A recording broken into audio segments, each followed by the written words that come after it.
Hey everybody, yes, I'm wearing glasses today, and looking at myself in this selfie camera, like, holy shit, I look 50 years old. That's crazy.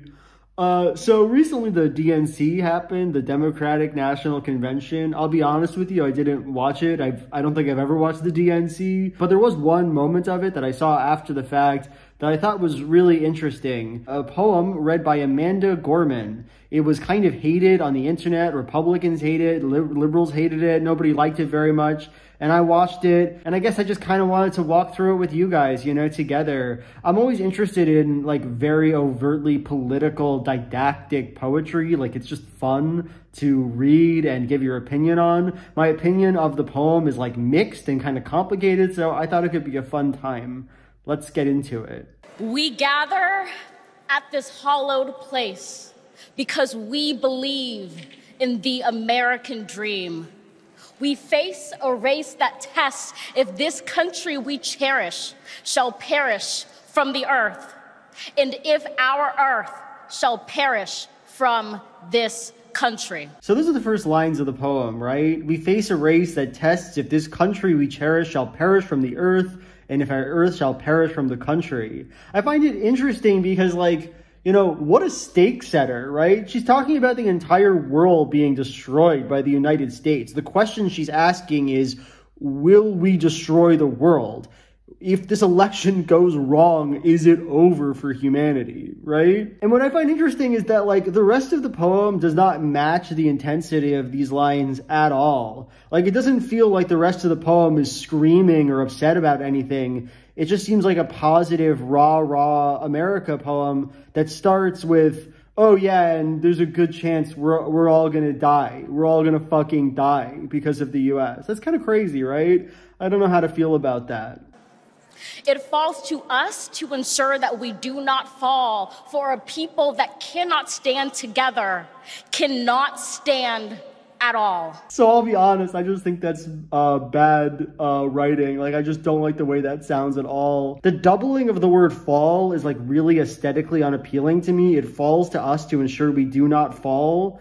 That doesn't pique my interest. I have nothing wrong with rhyming words with themselves, but sometimes I think it sounds better than other times. And in this case, it just sounds a bit clunky to me. And then also, the other problem is, like, the one word rhyme scheme, fall and call. It has this almost childlike poem quality to it. Like, it reminds me of Dr. Seuss and stuff, and that's fine. Like, I like simple, elegant poetry like Dr. Seuss wrote. But in this case, for me, it's kind of giving naive. It's kind of giving childlike, which is a weird juxtaposition with the last stanza where she was saying the entire world is going to end if we don't vote for the right presidential candidate. Like, it's an interesting tonal juxtaposition that I'm not sure what to do with as a reader. We are one family, regardless of religion, class, or color. For what defines a patriot is not just our love of liberty, but our love for one another.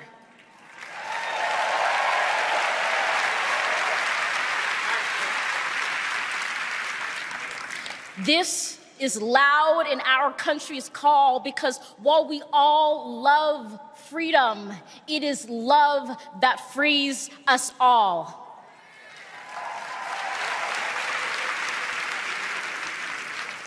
Empathy emancipates, making us greater than hate or vanity. That is the American promise, powerful and pure. So this is probably the closest the poem gets to a main idea, like a central thing that it's trying to express. Empathy emancipates. While we all love freedom, it's love that's the most important because love frees everybody. I actually think that's kind of a chunky, complicated idea. I think most people reading this poem would intuitively disagree with that, right? Most people reading the poem would think, really, is America about love? Is the American dream about love? How much love really is there binding this country together? Is not liberty a more fundamental and obvious principle held by the United States? You know, I think it's a controversial and evocative question, right? So she introduces this kind of sticky thought But then she ends it with the line, "That is the American promise, powerful and pure." And for me, it's like, come on, let things feel a little bit ambivalent or strange or uncomfortable. Don't end the idea with some vapid, triumphant sentence which doesn't mean anything. That's what it feels like to me. That is the American promise, powerful and pure? No, it isn't. It is not pure. It's anything but pure. And I guess I just wish that the poem sort of dealt with the conflict inside of itself. Again, it just feels like she's doing this really mature, complicated thing and then capping it with a kind of immature, naive vision of America. And I'm wondering if that's intentional. I'm wondering if that's like part of the effect of the poem that she's doing on purpose. I really don't know. I'm especially disappointed with where she goes after this line, though. Divided we cannot endure, but united we can endeavor to humanize our democracy and endear democracy to humanity. So now we're kind of dropping what the last three lines have been about, this question of what is more primary to the American promise, love or freedom, right? We're dropping that and we just want to say, be united together, be united now. And, you know, obviously that is the central ideological message of the DNC itself. She's just echoing the precise message that Kamala wants to express, that Barack Obama wants to express.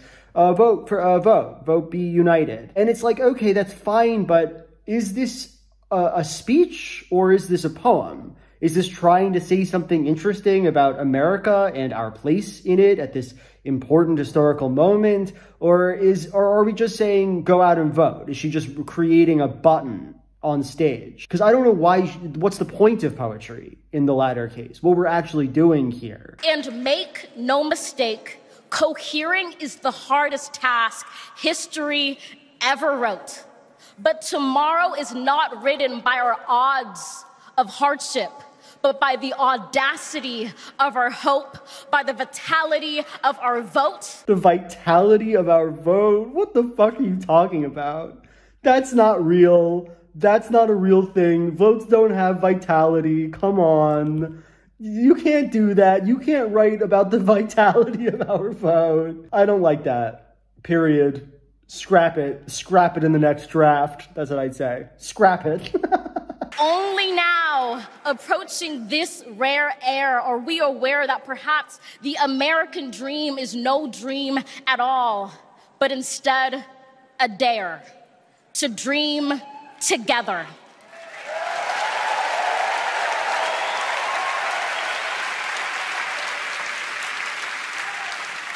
Like a million roots tethered, branching up humbly, making one tree. This is our country from many, one, from battles won, our freedoms sung, our kingdom come has just begun. I find her use of the phrase kingdom come very interesting. Our kingdom come has just begun. What is this poem about now? Right? Like, what are we doing? America's going to become like heaven or something? Or the second coming of Jesus is going to happen? Because of Kamala? Our kingdom come has just begun? Damn, Jesus Christ. I don't know. It's like a very kind of severe line to me for some reason. And it doesn't feel like it matches the tone that much of the rest of the poem. The rest of the poem is like, everybody get out and vote. Unite. Come on, guys. By the way, our heaven's coming. We're going to be in heaven soon because of this woman right here. It just feels a little bit odd. I kind of like it. We redeem this sacred scene, ready for our journey from it. Together, we must birth this early republic and achieve an unearthly summit. Let us not just believe in the American dream. Let us be worthy of it. So this is the last stanza of the poem, but let's start with that first line she read. We redeem the sacred scene, ready for our journey from it. That's a hard line to interpret, right? Like, I had to stare at it for 5 minutes to try to figure out what she was talking about. I guess we should assume that the secret scene she's referring to is the United States itself, or perhaps the origins of the United States. And it's kind of interesting to me that she refers to that origin, or that country, as a place that needs redeeming. What about the United States needs redeeming in Gorman's mind? To me, it feels like the poem is unequivocally positive about the US in every way, overly so. We are a million roots tethered, branching up humbly, making one tree. We are a symbol of unity and love. This is our promise, pure. But now it needs to be redeemed.